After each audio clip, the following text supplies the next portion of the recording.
Salut, dans cette vidéo, je vais vous donner deux raisons pour lesquelles il ne faut jamais effectuer un paiement sur la plateforme Alibaba à travers PayPal. Surtout si vous êtes en Afrique. Alors, avant de commencer, si vous êtes intéressé par l'entrepreneuriat, l'importation, le marketing digital ou le business en ligne, vous n'avez qu'une seule chose à faire.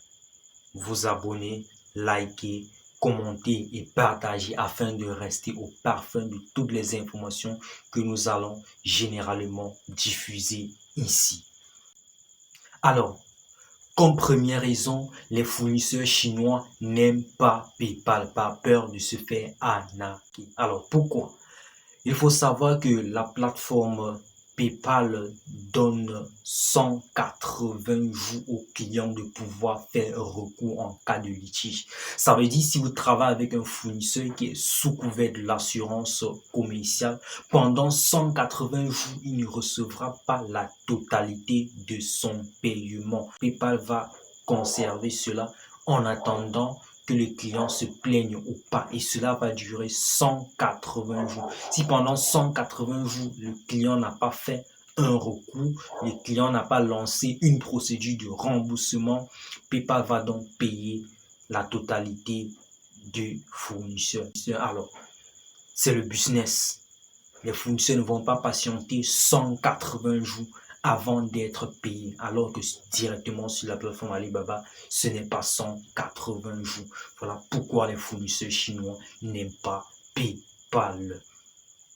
Alors, deuxième raison, celle dont beaucoup de personnes ignorent. Si vous êtes en Afrique, pas de PayPal. Alors, vous allez me dire, PayPal est disponible en Afrique. Évidemment, PayPal est éligible dans pratiquement 48 pays d'Afrique. Mais il faut savoir que PayPal possède plusieurs services. Alors, la seule chose que tous les utilisateurs de PayPal dans ces 48 pays peuvent faire, c'est d'effectuer les paiements en ligne. Maintenant, est-ce qu'on peut recevoir de l'argent à travers un paiement en ligne sur PayPal si on est en Afrique?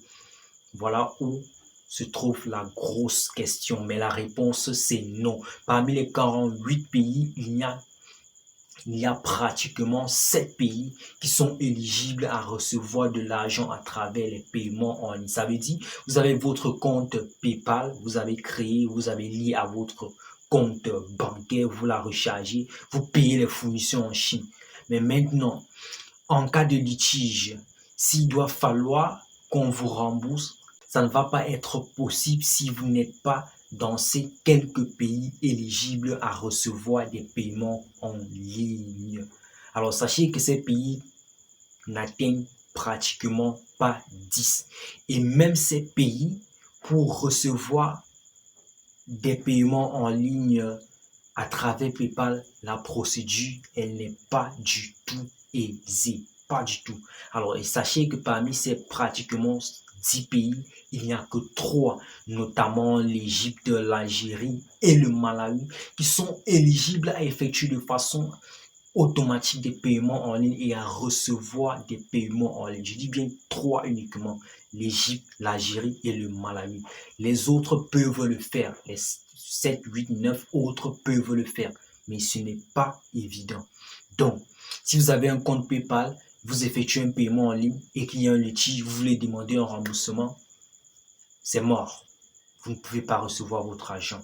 Voilà donc les deux raisons pour lesquelles il ne faut pas effectuer des paiements sur la plateforme Alibaba et bien d'autres plateformes où il peut y avoir du litige et qu'on demande un remboursement. Même s'ils avaient un projet, d'autres vont dire, ok, on va créer, d'autres vont nous dire, on va créer des comptes en Europe. Ok, vous allez créer des comptes en Europe. Une fois que vous allez recevoir les paiements, il faut retirer. Dylan So. Ciao.